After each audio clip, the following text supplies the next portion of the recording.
Assalamualaikum warahmatullahi wabarakatuh.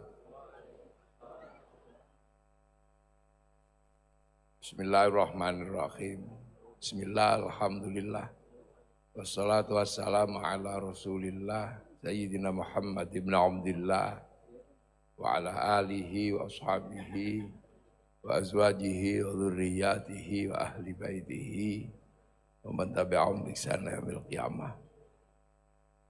Para alim, para ulama, para habaib, para ajengan yang kita ta'zimi, kita hormati.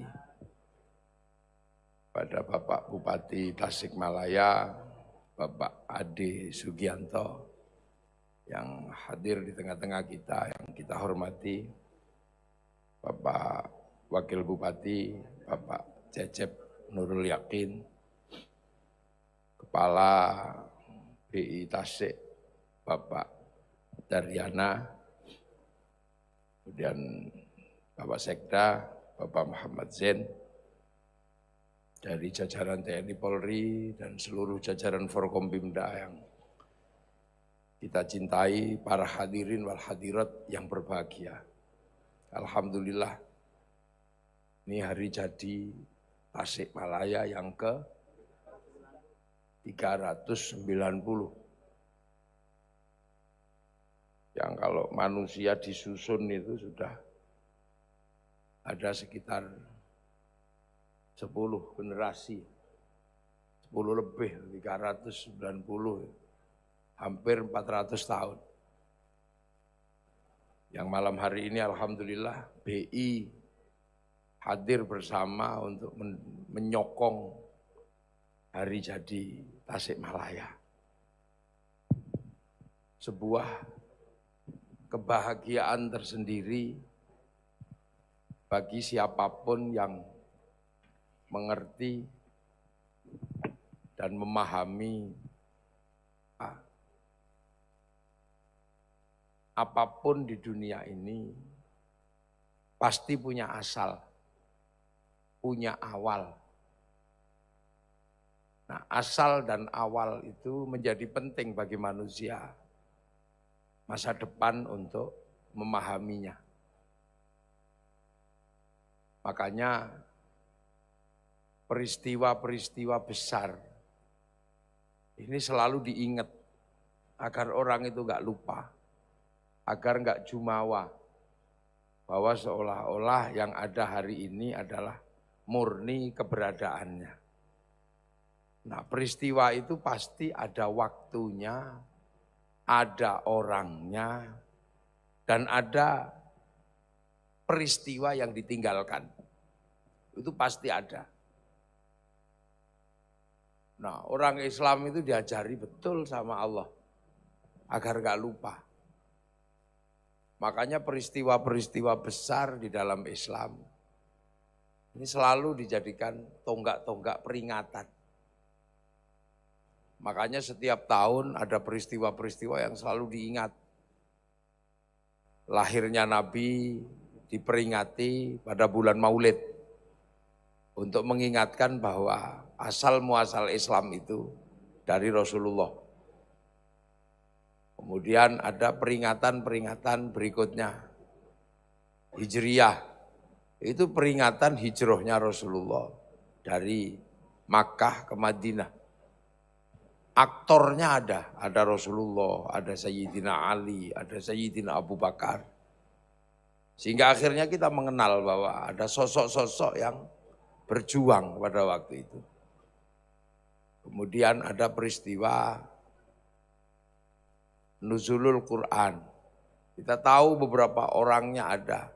Ada Rasulullah, ada Malaikat Jibril, ada Siti Khadijah, ada Waraqah bin Nufail. Akhirnya kita mengenal bahwa di masa lalu itu ada orang-orang besar. Ada orang-orang yang memang menjadi tonggak dari kehidupan kita hari ini. Kemudian ada peristiwa-peristiwa yang selalu kita peringati, Isra Mi'raj. Di situ ada cerita tentang Buraq, ada cerita tentang Bagaimana Rasulullah dibenarkan oleh Sayyidina Abu Bakar, oleh Sayyidina Ali. Jadi setiap peristiwa itu ada aktornya, ada orangnya. Nah manusia itu karena mudah lupa. Makanya Allah itu mengajarkan kita untuk mengenal aktor peristiwa dan tinggalan-tinggalannya. Agar kita ini gak lupa. Makanya bahkan peninggalan tertua dalam sejarah manusia itu diabadikan oleh Allah. Sejarah tertua itu diabadikan. Bahkan sampai sekarang kita ini tidak boleh melupakannya. Tonggak pertama itu disebut inna awwala baiti wudi'a lin-nasi lalladzi bi Bakkah mubarakah. Jadi Ka'bah itu adalah landasan pertama, tonggak pertama manusia di dunia. Makanya kemudian ada seorang nabi besar mencari itu. Membawa anaknya namanya Ismail, membawa istrinya namanya Hajar. Dan kita tahu itu ada di dalam Al-Quran. Untuk apa? Mencari itu tonggak pertama. Kemudian di situ berdoa. Rabbana ini askantu min dzurriyyati biwadin ghairi dzi zar'in 'inda baitikal muharram. Ya Allah, aku titipkan anak cucuku di sini. Di padang yang tidak ada apa-apa, tapi ini adalah tempatmu yang paling suci. Nabi Ibrahim ini tokohnya dikenalkan sampai hari ini. Tempat berdoanya diabadikan oleh Allah, dikasih nama Maqam Ibrahim. Itu ada di samping Ka'bah. Bersama Nabi Ismail dikasih tanda namanya Khijir Ismail. Dan Nabi Ismail kemudian disembelih, walaupun gak jadi karena diganti sama domba. Kemudian ada di situ aktornya namanya Siti Hajar, berlari mencari air dari Sofa Marwah. Dan itu tidak boleh dilupakan. Makanya setiap tahun kaum muslimin kalau punya kekuatan, man istata'a ilaihi sabila, suruh berkunjung ke sana. Suruh berkunjung ke sana. Dan ini banyak yang berkunjung dan belum pulang di ibadah haji. Itu peristiwa-peristiwa besar. Jadi manusia itu punya peristiwa dan punya tokoh. Ini yang gak boleh lupa. Kemudian ada tonggak bersama awal pertemuan manusia di muka bumi. Manusia pertama itu Nabi Adam. Yang kedua adalah Siti Hawa. Dipisah bertahun-tahun, hampir 300 tahun. Akhirnya setelah 300 tahun dipertemukan oleh Allah. Titik pertemuannya itu diabadikan oleh Allah. Namanya Jabal Rahmah. Dan orang setiap tahun harus berkunjung ke sana. Bahkan ibadah haji pun tidak sah kalau tidak wukuf di Arafah. Sekarang terlihat batu. Tapi di situ dulu berderai air matanya Nabi Adam dan Siti Hawa. Sampai kemudian manusia berubah, punya bangsanya masing-masing, punya negaranya masing-masing. Dan salah satu keturunannya ada yang geser ke sini, ke tempat namanya Tasik Malaya. Loh, oh itu tidak boleh dilupakan. Yang geser ke sini jadi kecil-kecil, pesek-pesek kayak begini. Yang geser ke tetap di Arab, cantik, ganteng. Rambutnya ikal. Yang geser ke Cina, tembem-tembem sipit-sipit gitu. Yang geser ke Afrika, jadi hitam gosong. Yang geser ke Eropa, jadi tinggi besar rambutnya merah. Kita cuma dipesan sama Allah, ya ayuhan nas, manusia. Nah ini manusia. Inna khalaqnakum min dzakari wa untha waja'alnakum syu'uban wa qabaila lita'arafu. Kita cuma dipesan, kalian ku bikin berbangsa-bangsa bersuku lita'arafu agar kalian saling mengenal dan saling pengertian. Jadi Jabal Rahmah itu titik pertama dulu, makanya orang Islam disuruh nengok itu biar gak lupa. Kalau ketemu manusia sesungguhnya pada dasarnya awalnya sama, jadi seluruh manusia itu bersaudara. Makanya orang Islam gak boleh menghina bangsa yang lain. Karena awalnya satu bapak, satu ibu. Tinggal sekarang kemudian saling mengerti aja. Kalau yang sana cantik, ganteng kayak orang Arab. Ya sudah gak apa-apa. Orang Arab memang cantik sama ganteng. Karena Allah ngasih tanah Arab itu. Tanah yang gersangnya luar biasa. Gak ada air. Susah, tanaman juga susah. Tanahnya panas, makanya ya harus ganteng.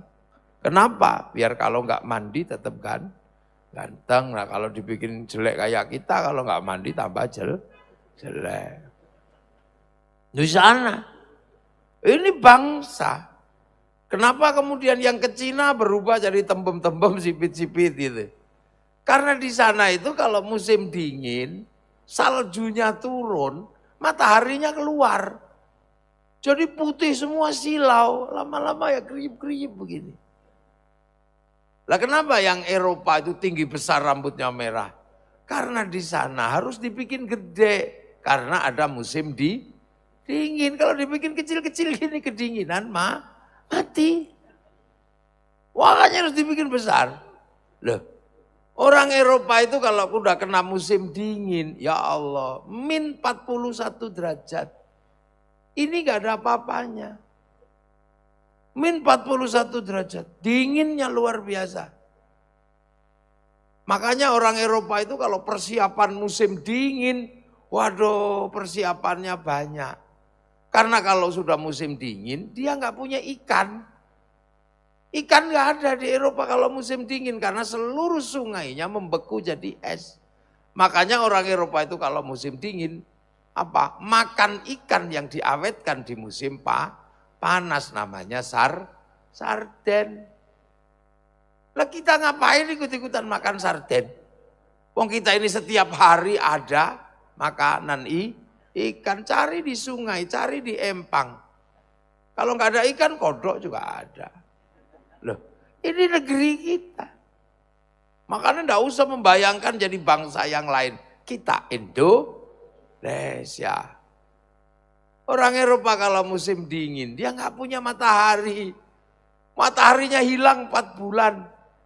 Kulit perempuan kehilangan pigmen. Makanya orang Eropa kalau musim dingin, kulitnya berubah bintik-bintik kayak kulit tekek itu. Makanya dia berusaha mencari matahari. Makanya orang Eropa kalau musim dingin, dia pergi ke Indonesia cari matahari. Dia berada di pantai-pantai di Indonesia untuk apa? Berjemur. Makanya di sini kalau mereka datang cuman pakai BH dan pakai simpak. Karena apa? Berjemur. Itu bukan pornografi, itu berjemur. Makanya kita harus mengerti. Jangan sampai Tasik mengeluarkan perda, turis ke sini harus pakai jilbab. Beliau ini perda syariah terus tiba-tiba pakai jilbab. Ya jangan. Mereka ke sini itu bukan mau pamer, mereka itu mau berjemur.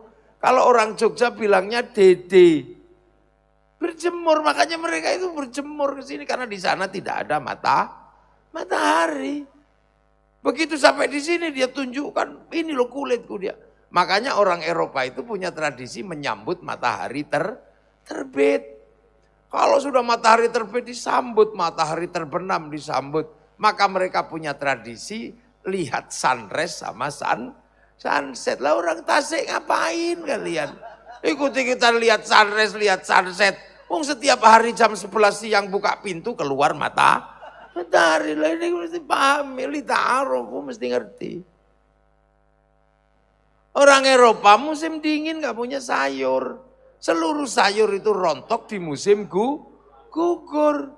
Gak ada daun kalau musim gugur itu. Udah kayak kiamat kalau orang Eropa. Makanya orang Eropa itu mengawetkan sayur. Orang Korea mengawetkan sayur. Sayur di Korea diawetkan selama 25 tahun. Sawi, namanya kimchi. Kita sayur setiap hari ada. Di Eropa kalau sudah musim gugur yang tidak rontok cuman daun cemara. Itu aja yang gak rontok. Makanya orang Eropa itu kalau Natal pakai daun cemara. Karena bulan Desember itu yang tidak rontok cuman daun cemara. Cemara, jadi jangan kemudian menganggap daun cemara itu daun hebat. Anda biasa aja karena cuman itu yang nggak rontok. Makanya Natal itu pakai daun cemara. Coba kalau Natal itu aslinya tasik, bisa pakai daun jambu, bisa pakai daun apa saja. Maka nggak usah emosi. Jangan tanam cemara di depan masjid kami, itu pohon Kristen. Itu jangan, itu karena waktu itu nggak ada. Jadi semenjak kapan pohon itu punya agama? Nggak ada. Beda dengan rendang ya. Kalau rendang memang punyanya orang Minang gitu. Jadi jangan sekali-sekali bikin rendang babi. Karena kita terbiasa taunya rendang itu sapi. Jangan bikin aneh-aneh. Nah, jadi itu harus dipahami. Kenapa orang Eropa itu cari perang kemana-mana. Cari minyak, cari batu bara. Karena orang Eropa itu kalau musim dingin harus dijamin. Turbin listriknya nggak boleh mati. Karena kalau mati pendinginnya mati, pemanasnya mati. Musim panas pakai pendingin, musim dingin pakai pemanas. Maka teknologinya orang Eropa itu air condition atau AC. Di sini enak, nggak panas, nggak dingin. Teknologinya cukup sarung. Iya kan kalau kedinginan kemulan sarung, kalau kepanasan kebut-kebut sarung enak di sini.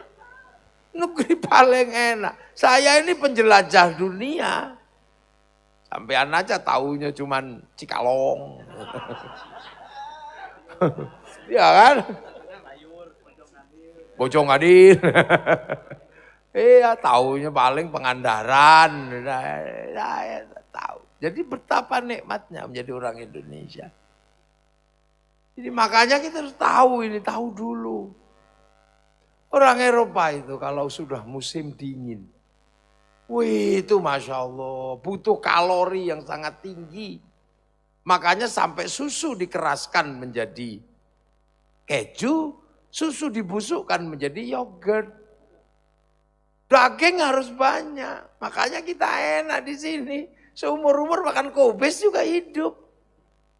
Ini loh negara ini enak ini. Orang Cina itu gampang beranak.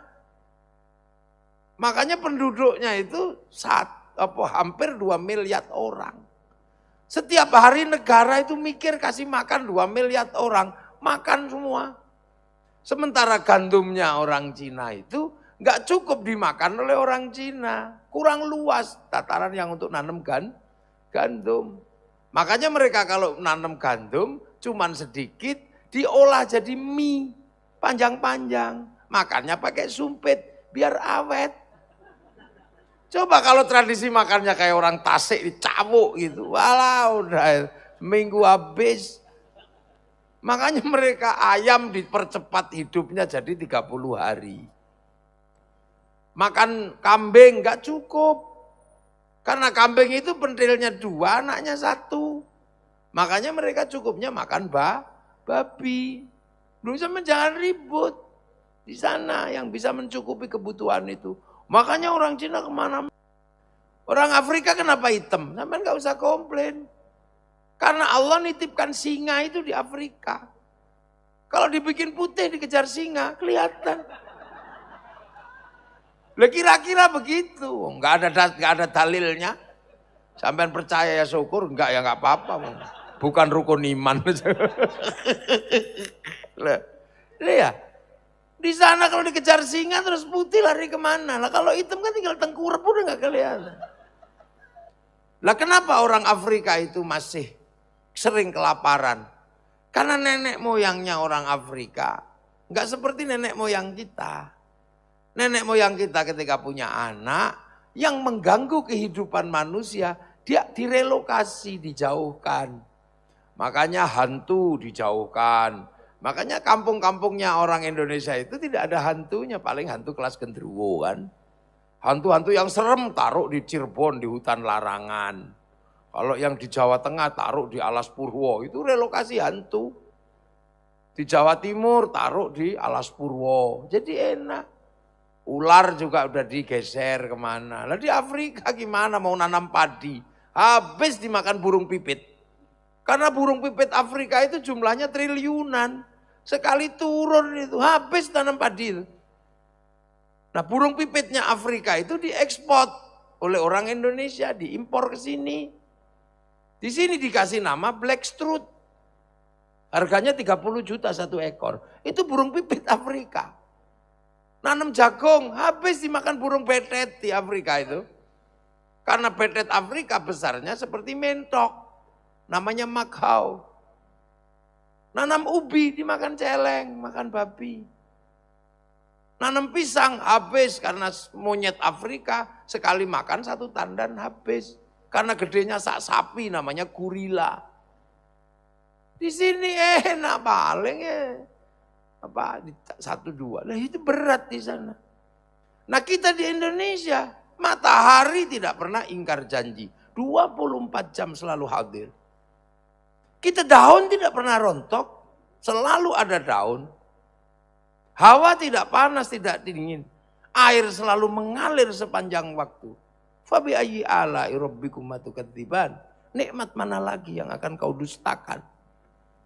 Makanya tempat paling indah di dunia ada namanya Indonesia. Maka kita bangga jadi orang Indonesia. Maksudnya gak usah bayangkan sampai jadi orang Eropa. Gak usah. Kasih rambut hitam. Di merah-merah kayak orang Eropa. Akhirnya jadi LKMD. Kata orang Jogja LKMD itu apa? Londo kok mendasi. Apa kalau bahasa Sundanya itu? Kepalanya saja, nah, ya itulah si borokokok. Nah, ini makanya bangsa-bangsa itu selalu pengen ke sini. Jadi jangan dikira kita ini mutiara dunia. Kehidupan paling indah, tahu-tahu kita ngaji dapat hujan. Orang Arab itu merindukan hujan itu seperti merindukan kekasih ribuan tahun. Makanya begitu hujan turun orang Arab itu semua keluar rumah buka diri. Sampai disebut minas sama imaan mubarakan, air dari langit, air barokah. Oh kalau hujan itu syukuran orang sana motong kambing. Sini hujan nyantai ini. Bawa payung, enak sambil alhamdulillah hujan. Di negeri kita, negeri hujan.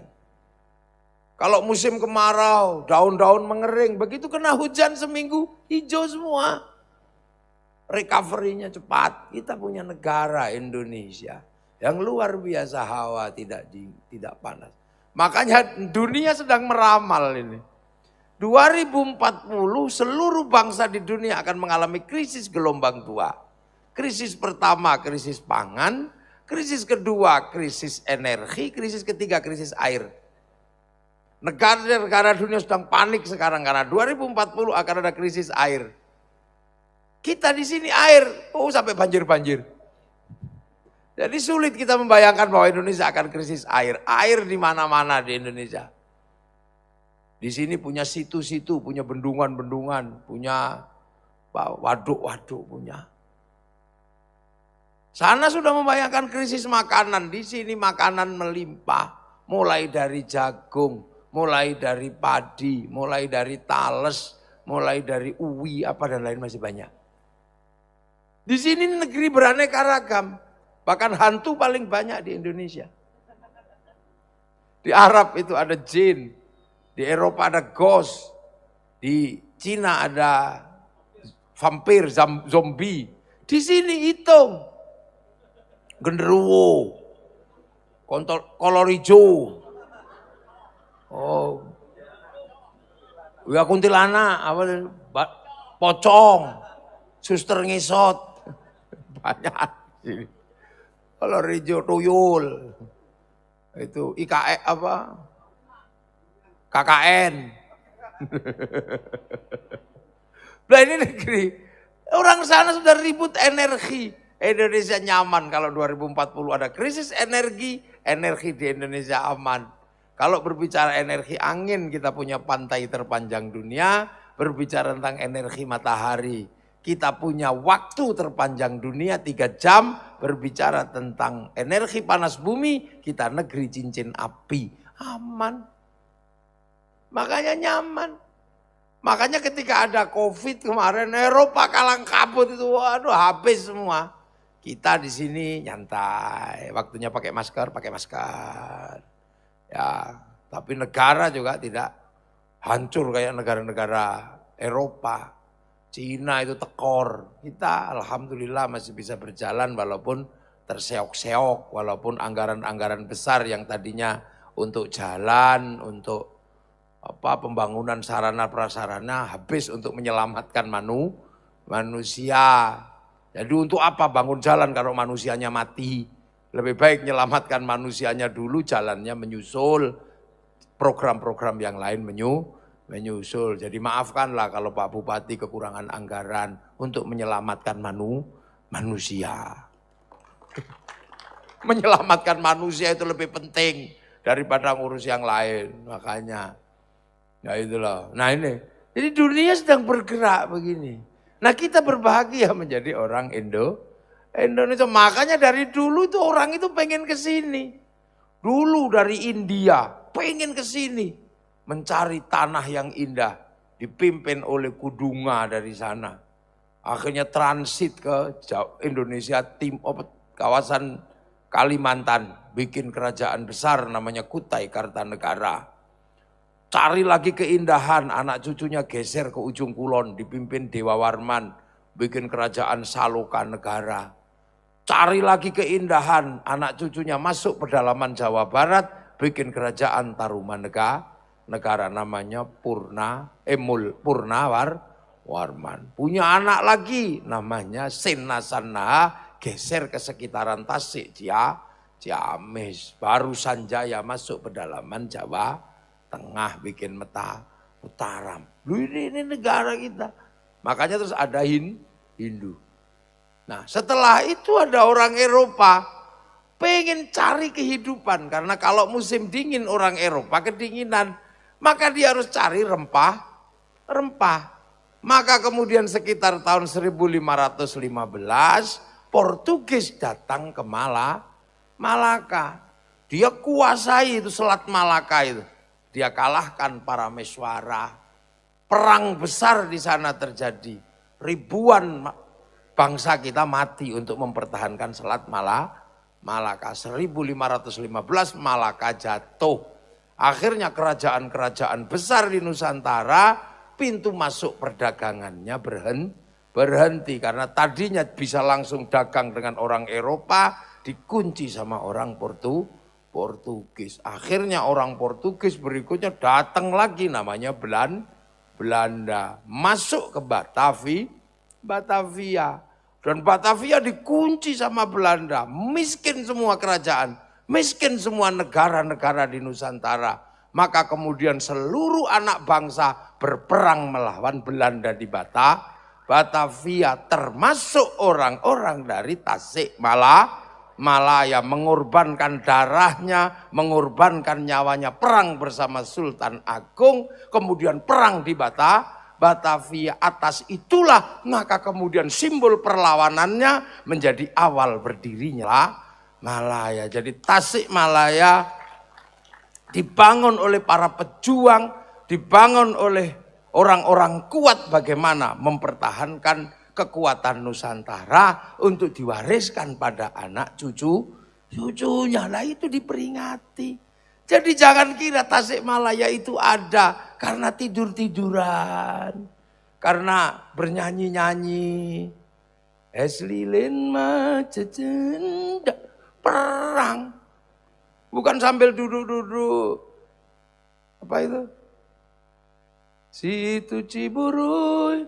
Laonae sedi pancing nyareret. Itu setelah perang baru berseleh-leha. Tadinya perang di sini. Entah berapa nyawa yang dikorbankan oleh nenek moyang orang Tasikmalaya. Demi apa? Punya harga diri bangsa Nusantara. Nah, itu yang kita peringati.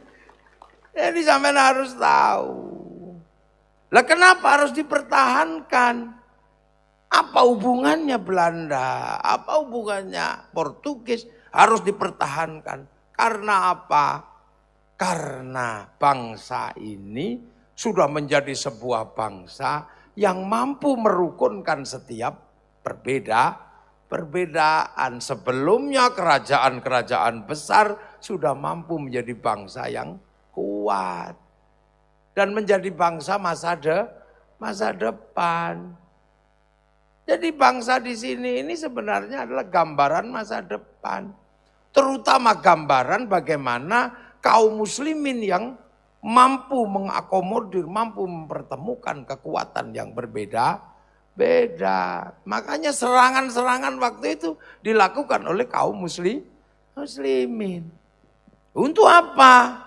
Ya untuk menjamin sampean-sampean di sini ini sebenarnya sudah dibayangkan bahwa tanah Nusantara harus menjadi tempat anak-anak masa depan dari orang-orang yang waktu itu berperang mempertahankan kekuatan di Nusantara. Dan sekarang terlihat hasilnya. Kita menjadi bangsa yang kuat, kita menjadi bangsa yang stabil, bahkan dunia sekarang bertanya, kenapa Arab satu bangsa bisa pecah jadi puluhan negara? Kenapa Eropa satu bangsa bisa pecah jadi puluhan negara? Kenapa kita puluhan bangsa, puluhan agama, puluhan suku mampu bersatu dalam satu negara kesatuan Republik Indonesia? Ini bukan diem-diem, bukan karena tidur-tidur terus leha-leha, ngangkat kaki. Ini penuh perjuangan. Nenek moyang kita berjuang. Akhirnya kita punya sebuah kawasan namanya wilayah. Kenapa kawasan Nusantara ini disebut wilayah? Coba. Karena yang punya teritori, yang membangun itu dulu adalah para wali. Jadi Indonesia kenapa kawasannya disebut wilayah? Karena al-wali punya wilayah. Jadi yang harus ketahui, makanya di Indonesia ini karena dulu strukturnya yang bangun para wali, maka Indonesia ini potret negara yang paling islami di muka bumi. Potret negara yang sangat Islam. Dan itu tidak ada di tempat lain selain di Indonesia. Pelan-pelan, biar sampai nggak gampang tersulut. Ngaji alon-alon sama saya ya. Itu. Negeri. Jadi karena disebut wilayah, artinya ini daerahnya Pawar. Makanya struktur di Indonesia ini, struktur yang sangat Islam. Negara yang mayoritas Islam. Yang penduduknya disebut rakyat, itu hanya di Indonesia. Rakyat itu siapa yang pertama kali menyebut? Itu konsepnya siapa? Rasulullah. Satu-satunya orang yang punya konsep rakyat hanya Rasulullah. Ketika Rasulullah menyebut kullukum ra'in wa kullukum mas'ulun an ra'iyati. Kalian semua adalah para pemimpin yang bertanggung jawab antara yang mimpin dan yang dipimpin. Konsep hidup bersama yang berbeda-beda. Berbeda suku, berbeda bangsa, bahkan berbeda agama, tapi hidup bersatu dalam satu tanggung jawab. Menurut Rasulullah, orang ini adalah ra'iyah. Makanya Indonesia itu ketemunya berbeda-beda, makanya menggunakan konsep ra'iyah, bukan konsep muslim kafir. Kalau pakai konsep muslim kafir, mungkin seperti Kashmir, sampai sekarang belum selesai perang. Mungkin sama kayak Kashmir, mungkin sama kayak Bangladesh. Sampai sekarang belum selesai perang. Mungkin sama kayak Myanmar.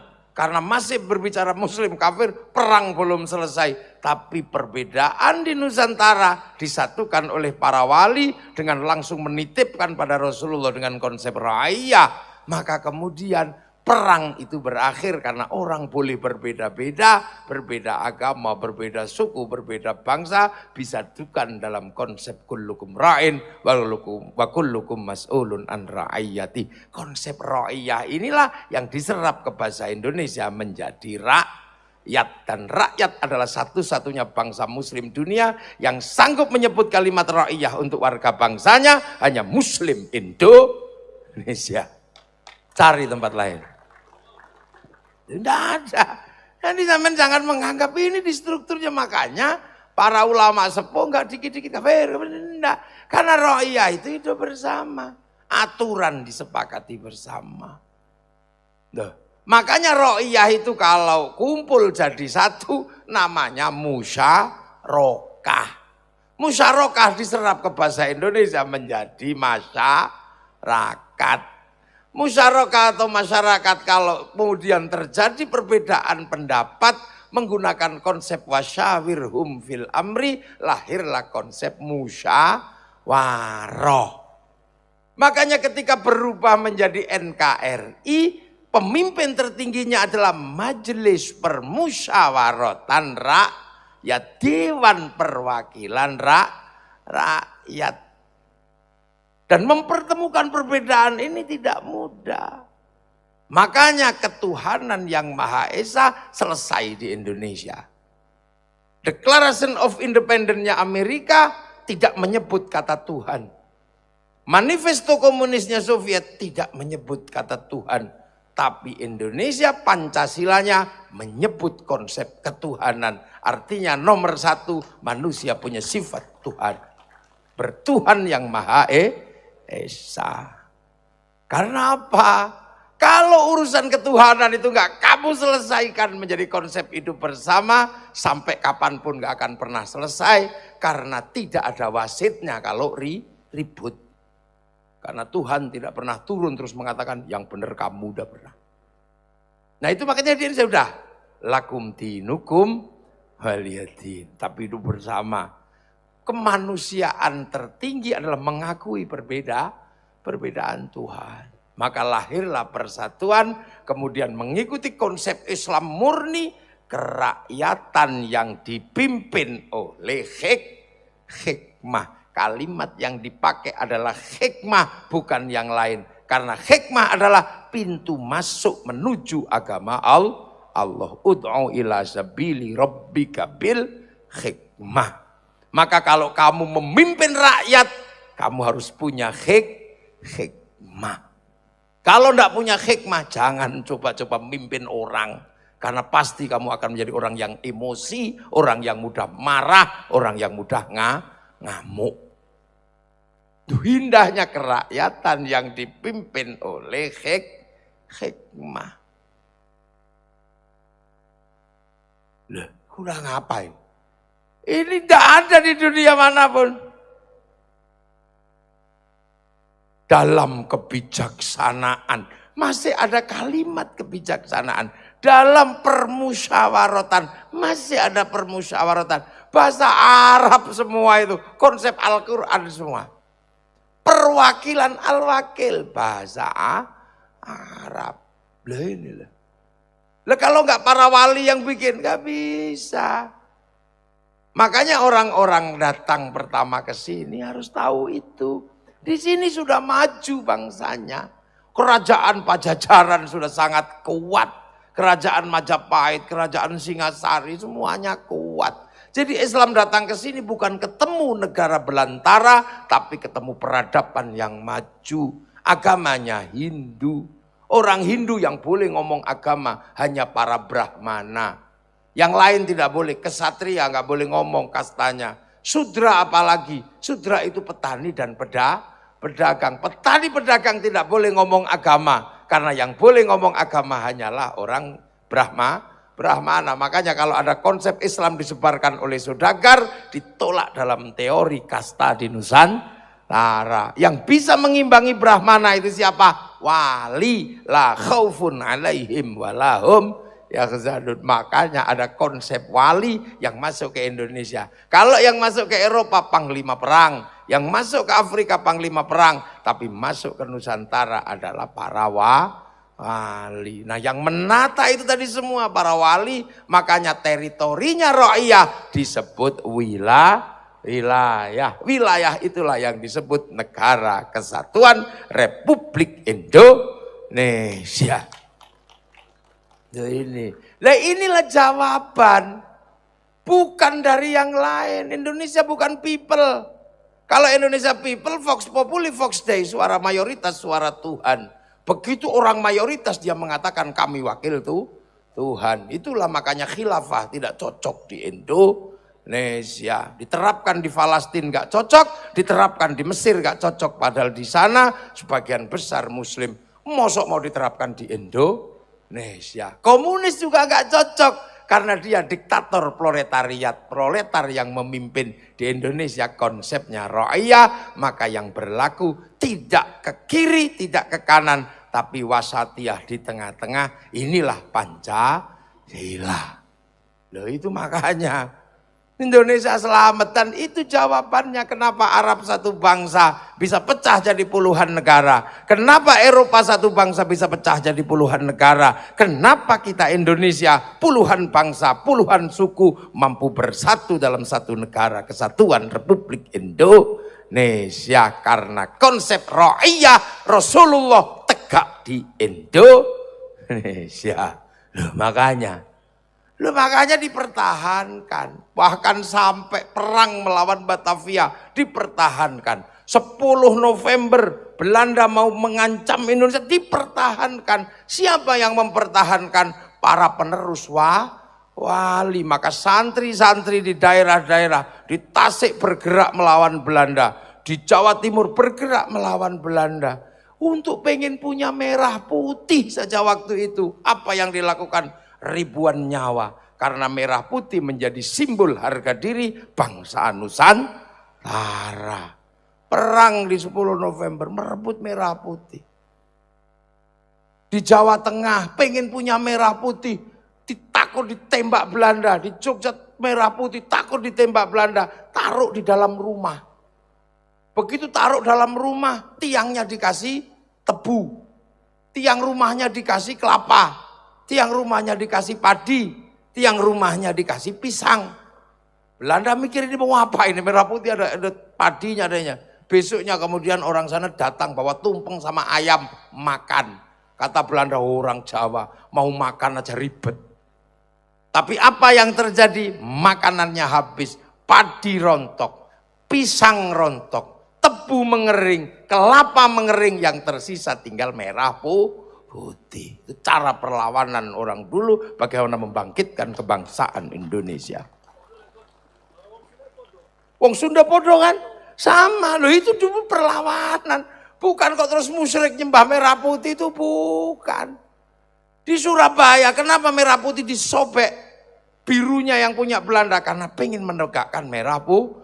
Resolusi jihad santri dikeluarkan tanggal 22 Oktober. Untuk apa? Menegakkan merah putih, merebut simbol harga diri bangsa. Jadi merah putih direbut untuk simbol harga diri bangsa, bukan untuk disembah. Maka penerus para wali yang berjuang masih tahu bahwa merah putih direbut untuk harga diri bangsa, bukan untuk disembah. Tapi yang nenek moyangnya nggak ikut perang, tidak mengerti. Maka dia selalu mengatakan menghormati merah putih adalah bagian dari persembahan. Itu karena nenek moyangnya nggak ikut perang.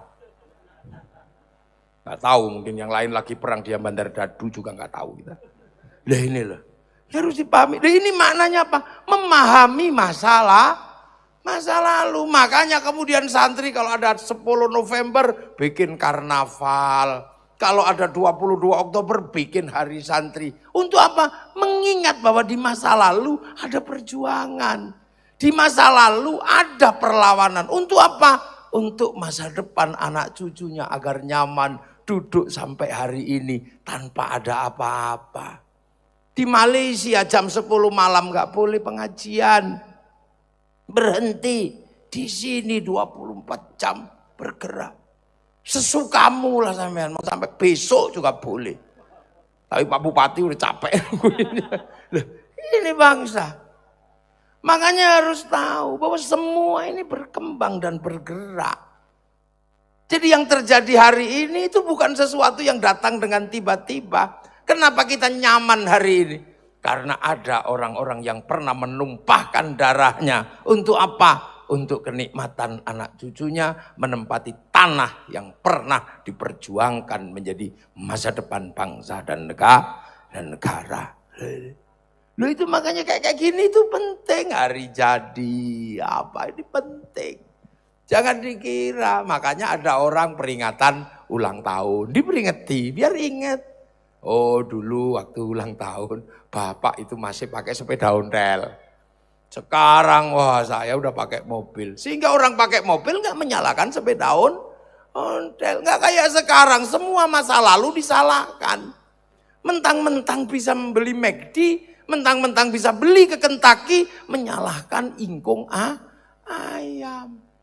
Mentang-mentang bisa bikin sinetron, menyalahkan wayang. Mentang-mentang bisa bikin speaker, menyalahkan beduk. Inilah fungsinya. Mentang-mentang bisa beli senapan, menyalahkan keris sama kujang. Itu masa lalu nenek moyang bangsa kita. Jangan kamu salah-salahkan. Ini fungsinya, memahami ini.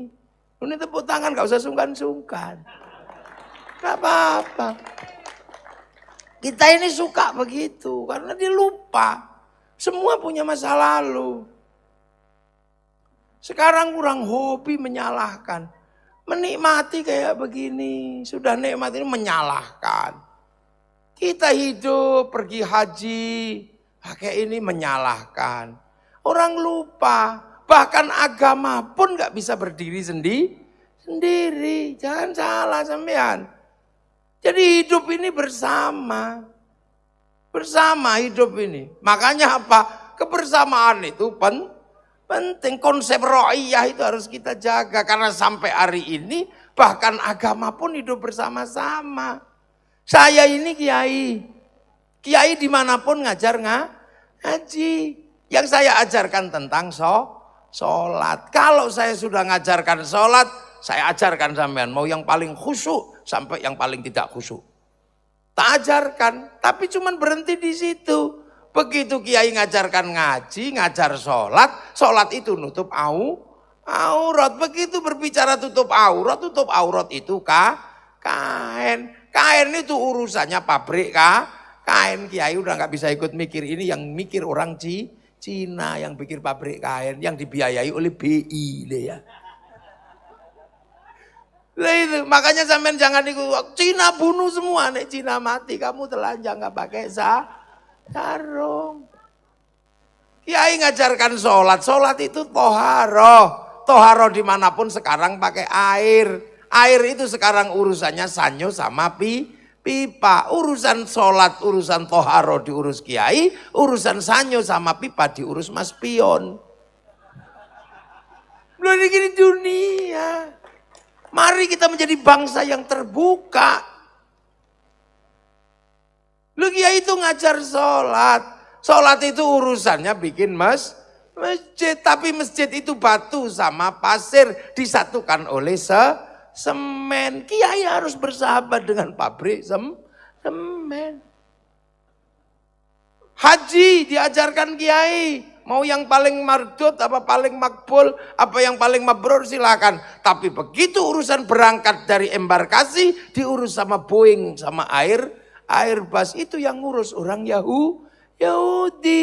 Makanya kalau hancurkan Yahudi, bunuh Yahudi semua. Sampean akan pergi haji dengan berenang. Mulai dibuka mindset dan cakrawala berpikir. Duh ini kan itu bersama. Makanya di Saudi Arabia itu base-nya semua dari Cina. Lah. Makanya kiai ini gak mudah.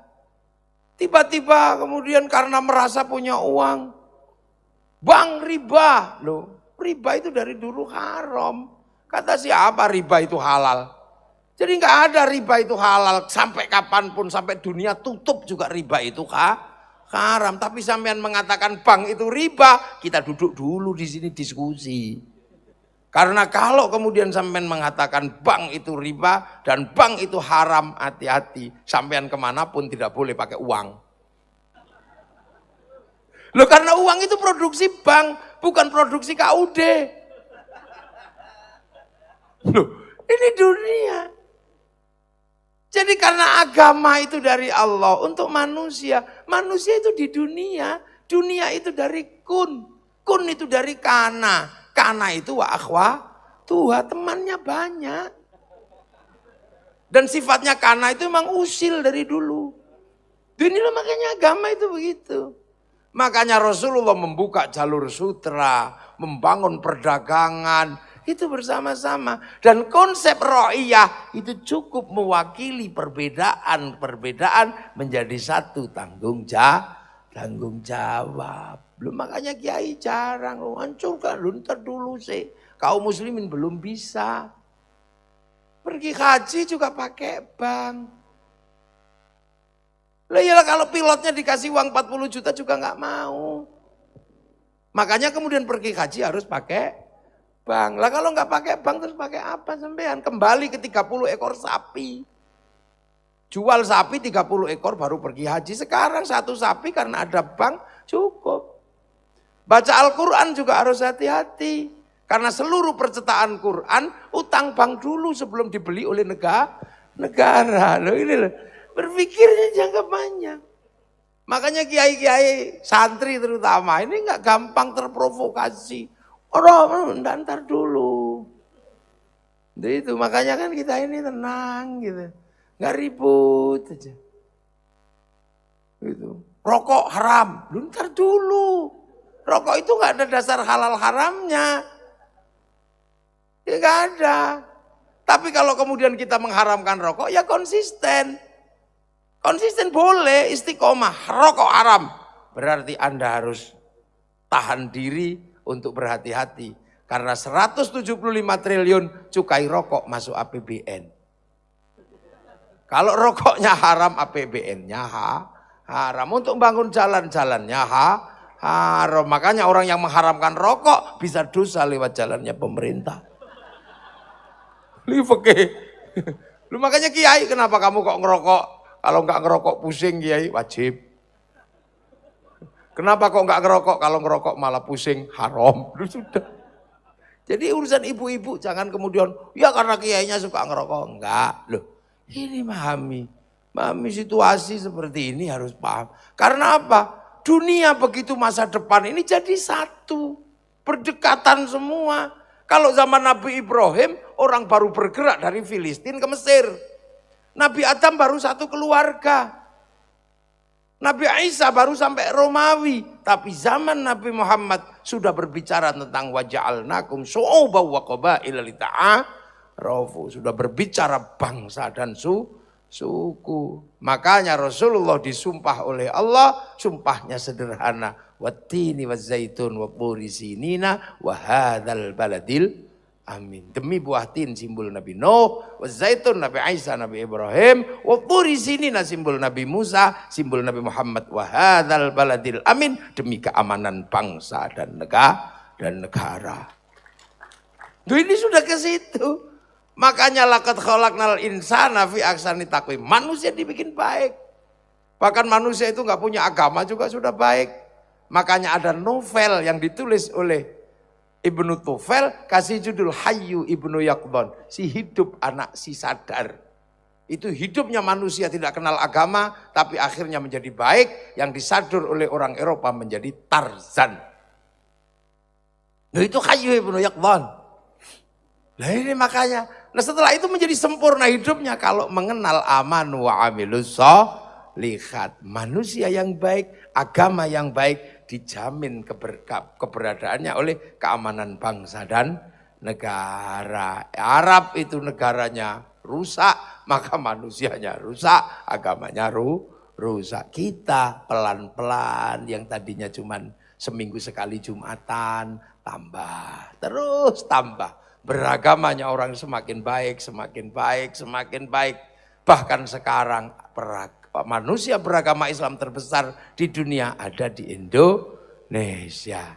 Orang haji terbanyak dari Indonesia. Hafidz Quran terbanyak dari Indonesia. Orang sholat terbanyak di Indonesia. Orang bangun masjid terbanyak di Indonesia. Pesantren terbanyak Muslim dunia ada di Indonesia. Korek-korek seperti itu di Indonesia, ya Allah. Nah itu terjadi kenapa? Karena kita punya bangsa dan negara yang aman. Nah ini maka jihadnya TNI Polri itu menjaga keamanan bangsa dan negara. Loh ini yang kadang tidak dipahami. Jangan salahkan, jangan sok-sokan. Kalau nggak ada keamanan bangsa dan negara, walah ributnya luar biasa. Makanya pemimpin zalim 100 tahun tetap lebih baik daripada sehari tanpa pemimpin. Rusaknya Suriah, rusaknya Afghanistan. Itu tadi bahas negara bagus. Suriah bahas khilafah, rusak sekarang. Libya bahas khilafah, rusak sekarang. Afghanistan yang tadinya negara bagus, pertama kali munculnya pan-islamisme. Negaranya Syekh Jamaluddin Al-Afghani sekarang runtuh menjadi negara yang gagal. Hanya karena bahas jenggot dan celana cingkrang. Loh itu yang dibahas cuman itu.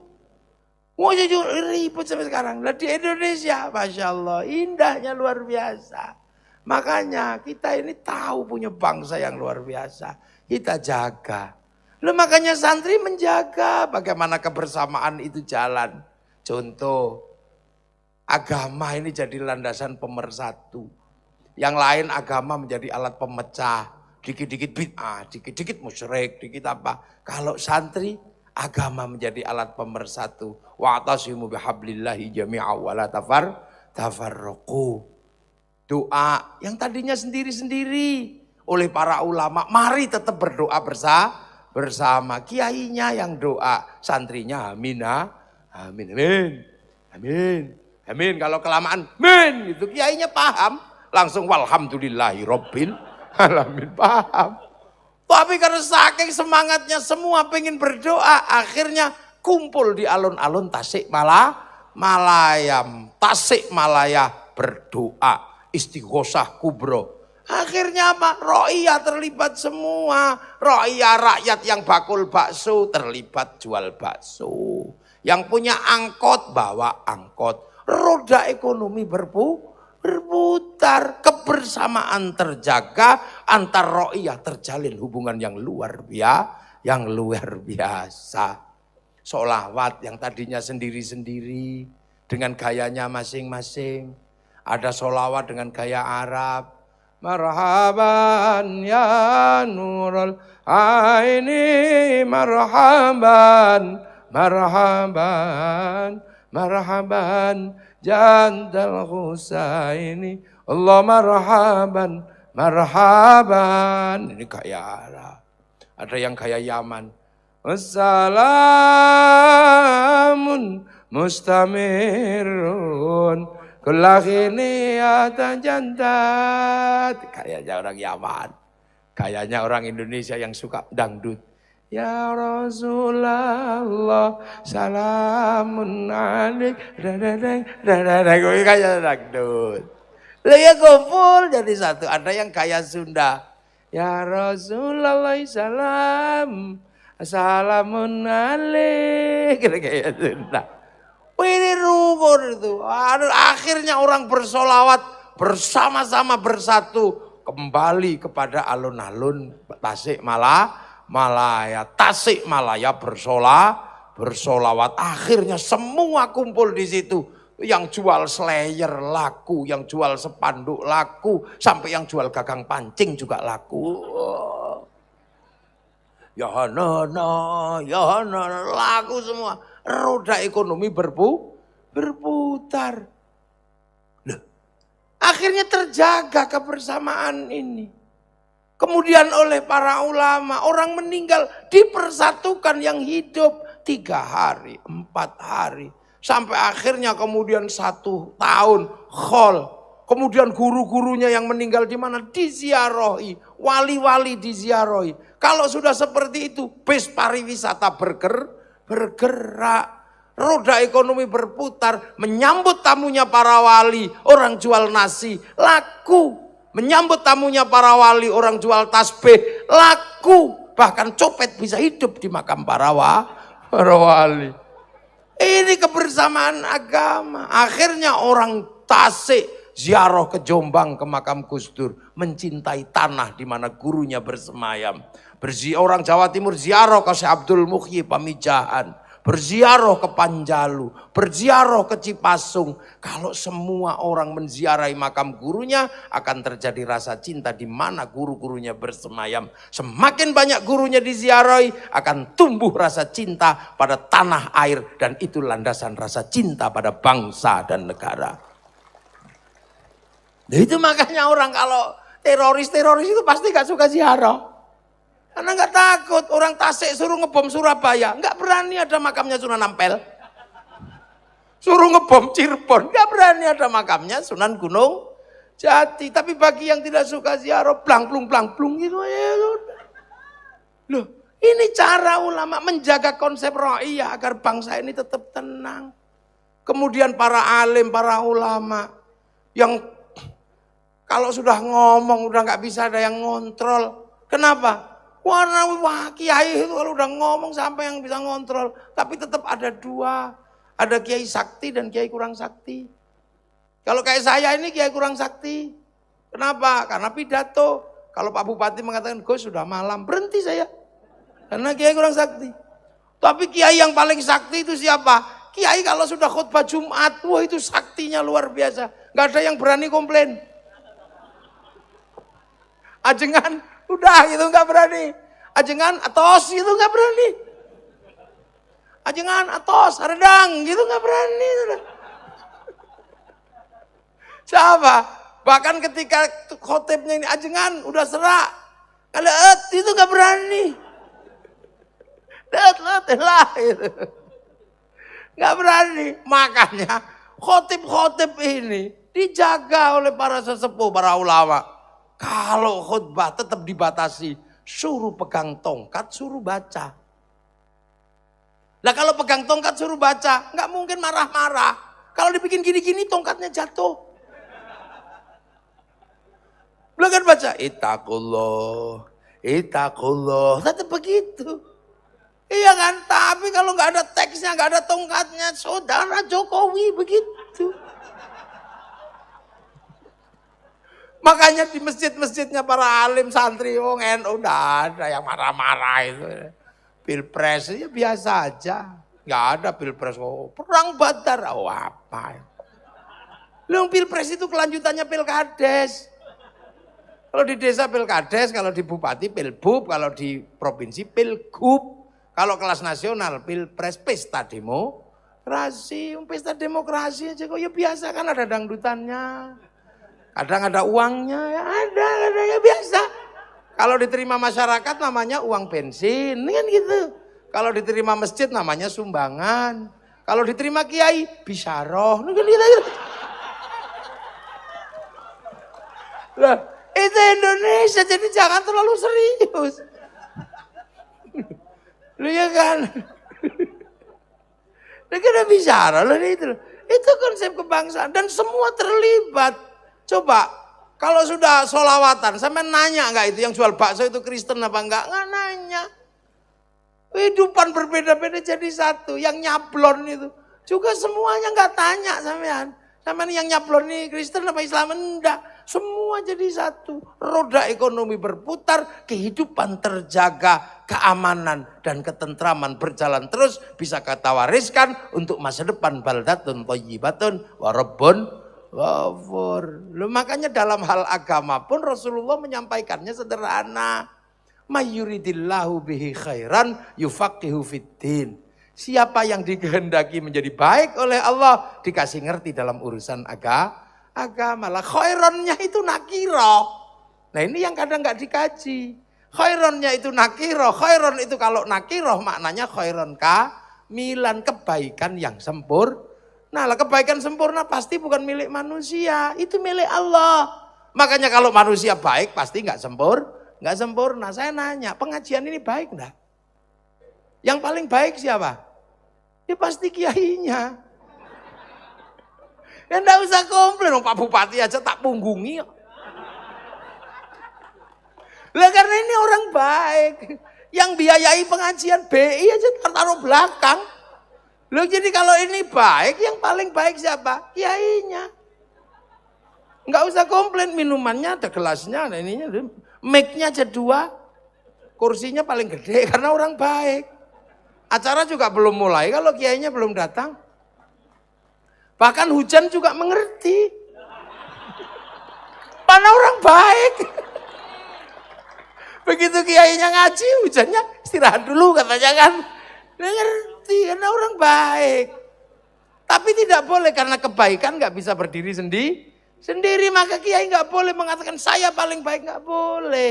Karena saya terlihat baik di sini, diundang sama Pak Bupati dan oleh BI. Tanpa diundang Pak Bupati dan tanpa BI, kiai nggak terlihat baik di sini. Nah kalau sudah seperti itu mana? Baik kiai apa baik Pak Bupati atau BI? Ya kata Pak Bupati, ya baik Bupati. Kata saya, ya baik kiainya. Kalau kiainya nggak datang, pengajiannya jelek. Loh itu baru baik 2 itu bisa kelais 2 hari nggak selesai. Apalagi kalau sampai ikut-ikutan. Kami yang baik kiai. Loh kenapa? Karena kami mau datang. Coba kalau kami nggak datang, ini bukan pengajian lah apa? Cek sound kan rusak. Jadi baik itu nggak bisa berdiri sendiri. Terus kalau tukang soundnya bilang kami yang baik kiai, tukang sound. Lah kenapa? Lah kalau tak matiin langsung hilang gitu. Ya tapi kalau mau matiin ya kontrakmu habis lah dibayar. Nggak ada habisnya. Kemudian sampean duduk di situ makan, indah. Makan saja doanya Allahumma barik lana. Kenapa bukan barik li? Kenapa barik lana mutakallim al ghair? Karena makan itu urusannya banyak orang yang nanam siapa, yang siapa. Bahkan menjadi enak karena ada bumbunya pakai garam. Garam itu dibuat di tambak garam. Sampean tahu waktu nambak garam, tukang tambaknya nggak kencing di garam? Nggak tahu, makanya asinnya mirip. Lah iya, sampean lihat itu. Makanya kalau orang Jawa nyebutnya deket, uyah sama uyuh. Lah baik itu nggak pernah berdiri sendiri, makanya kita ini bisa disatukan dalam perbedaan, menghasilkan kebaikan anak bangsa masa depan. Dan hari ini kita membuktikan pada dunia, kitalah satu-satunya bangsa yang berbeda, agama yang berbeda, mampu hidup dalam satu negara kesatuan Republik Indonesia. Loh itu. Jangan sok-sokan, sekarang ini orang ini kadang sok-sokan. Indonesia sudah indah begini, negeri Togut. Duduk sini tak ajari, mana Togutnya? Pancasila produk kafir. Mana yang bilang Pancasila produk kafir? Duduk sini. Jangan marah-marah. Kita punya keindahan seperti ini. Sampean bisa ngaji karena punya negara. Sampean punya jalan karena punya negara. Nah, negara masa depan adalah negara yang dicintai oleh rakyatnya. Makanya Amerika itu membangun kebangsaannya. Film koboi itu berapa puluh tahun. Dibangun agar anak-anak Amerika cinta pada bangsanya. Akhirnya begitu Amerika maju bisa membuat sesuatu, rakyatnya mau beli karena rasa cinta pada bangsanya bangkit. Film koboi berapa puluh tahun. Ketika kalah dengan Vietnam, Amerika nggak mau malu. Dia bikin film Rambo 1 sampai 6. Kita menang, bendera Amerika selalu berkibar. Ketika Amerika kalah secara spiritual dengan Cina, dia nggak mau malu bikin American Shaolin, American Kung Fu. Ketika dia kalah sama Jepang dalam urusan spiritual dan bela diri, dia bikin American Ninja, American Samurai. Bahkan samurai terakhir dari Amerika namanya Tom Cruise dalam sebuah film The Last Samurai. Ini bangsa, jangan salah. Kenapa Cina bisa bangkit dan bertahan seperti itu? Karena dibangunkan rasa cinta pada bangsanya. Film Ular Putih, Condor Heroes, Wong Fei Hung dibangkitkan semua. Sehingga Cina bangkit sekarang menjadi penguasa baru dunia. Cina, Jepang, film samurai diulang-ulang. Bagaimana samurai itu bangkit. Bagaimana Pearl Harbor. Bagaimana kemudian waktu itu perang sekutu. Hiroshima, Nagasaki diceritakan. Akhirnya demi bangsanya orang Jepang mau membeli produk dalam negeri 2 kali lipat lebih mahal kalau dijual di luar negeri. Namanya politik dumping. Ketika orang Jepang sudah mulai harus memikirkan masa depannya. Retak antar bangsa, antara generasi muda dan generasi tua. Perang antara Tokugawa dan restorasi Meiji. Anak-anak muda dikenalkan dengan film sederhana. Masa lalu yang tidak boleh diulang dalam film Samurai X. Dengan tokohnya Rurouni Kenshin. Masa depan Malaysia nggak boleh kalah. Dia nggak boleh lagi perang antar anak bangsa, antar suku. Malaysia tahu masa depan bangsanya diserahkan kembali si Upin dan si Ipin. Akhirnya anak-anak Malaysia tahu bahwa si Upin dan si Ipin gak boleh lupa masa depan Malaysia harus hidup sederhana berdampingan dengan anak-anak India. Maka si Upin dan si Ipin dikenalkan dengan tokoh kecil namanya Jarjit. Dia gak boleh lupa masa depan Malaysia ada anak-anak Cina dikenalkan dengan Mei Mei. Dia gak boleh lupa ada anak-anak Indonesia dikenalkan dengan Susan Susanti. Artinya apa? Masa depan sebuah bangsa menjadi masa depan pertarungan bagaimana kita bisa hidup layak di antara bangsa-bangsa yang lain dan Indonesia untuk anak Indonesia. Mulai makanya kayak gini diingatkan kembali, kampung-kampung mengingatkan sejarahnya apa. Itu kalau jadi luar biasa gede.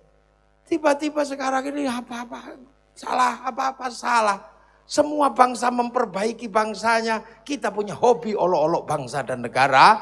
Dan negaranya punya presiden jelek, punya TNI jelek, punya Polri jelek, punya budaya jelek. Apapun jelek, yang paling bagus kepalanya sendiri. Nggak boleh begitu, ini masa depan bangsa. Masa depan bangsanya. Dulu si Kabayan, ada Aci, aku cinta Indonesia. Loh ini. Jadi jangan salah. Masa depan dunia ini masa depan kekuatan bangsa dan negara. Transnasional sudah terjadi. Dan kita ditantang bagaimana bangsa ini bangkit. Maka kita bangun pelan-pelan kebangsaan kita, rasa cinta pada bangsa dan negara kita. Nah itu penting.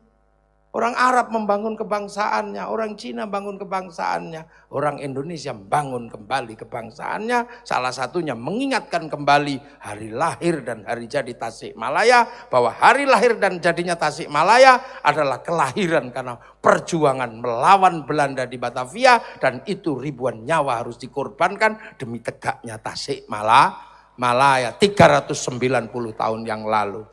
Itu jangan kira sampean terus tiba-tiba Tasikmalaya bangkit dibikin sambil naik sepeda, ontel sambil goes gitu, ya enggak. Dipikir Tasikmalaya dibangun dari ini kubangan darah dulu. Di Singaparna dengan Jepang, Mbah Zainal Mustafa, di mana di Jawa Timur, di mana semuanya perang. Kita menikmati hari ini di atas darah dan perjuangan para pahlawan yang mampu menegakkan Indonesia amma ba'du. Ini baru mukaddimah saya. Berarti belum mulai. Ngaji kan ada amma ba'dunya kan? Nah, kalau amma ba'du itu berarti baru mukaddimah. Saya dari tadi udah amma ba'du belum? Belum ya, ini baru mukaddimah. Jadi tenang saja. Jam berapa? Oh baru Pancasila sila 1. Kita lihat jam dulu nggak enak ini. Karena sampean masih tenang, yang sepuh-sepuh ini udah usah murat, udah. Oh baru jam 10. Nah itulah. Jadi bangsa yang lain udah mulai bangkit. Makanya mari kita tegakkan kembali semangat bahwa kita ini punya bangsa dan negara.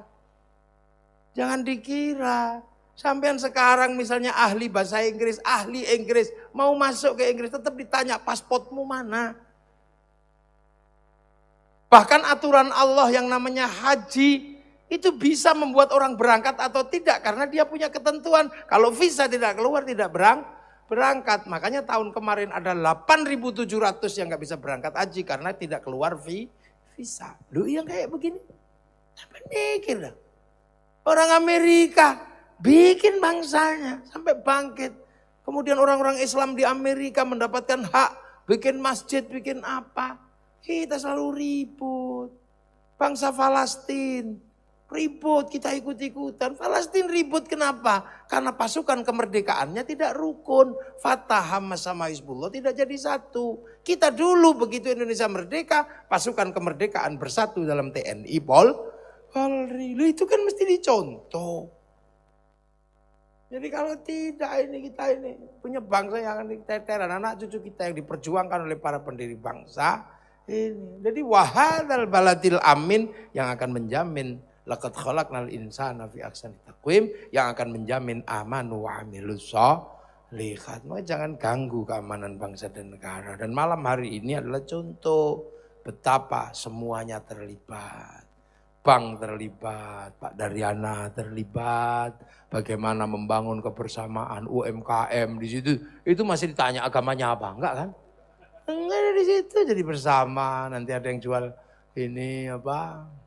Jual Indomie, jual Sarimi, jual mie sedap, di situ ada apa aja UMKM, bendera, tukang sablonnya siapa itu. Banser itu kelihatan jadi Banser karena mesin bordirnya Cina mereknya Butterfly. Ini sama semuanya sudah ya. Ini anggap aja ini pembukaan karena saya besok ini masih harus ngaji di Solo. Ya makanya ya cukup malam hari ini. Semoga besok-besok lagi bisa kita lanjutkan. Semoga nanti masa depan kita bangun Tasik ini menjadi kabupaten yang maju, sumber daya tergali semua, dan kemudian dari sinilah kalau dulu ada pejuang-pejuang besar, kita mengharap dari sini nanti akan ada pejuang-pejuang untuk Indonesia bagaimana menciptakan sebuah kawasan baldatun thayyibatun wa rabbun ghafur. Al-Fatihah.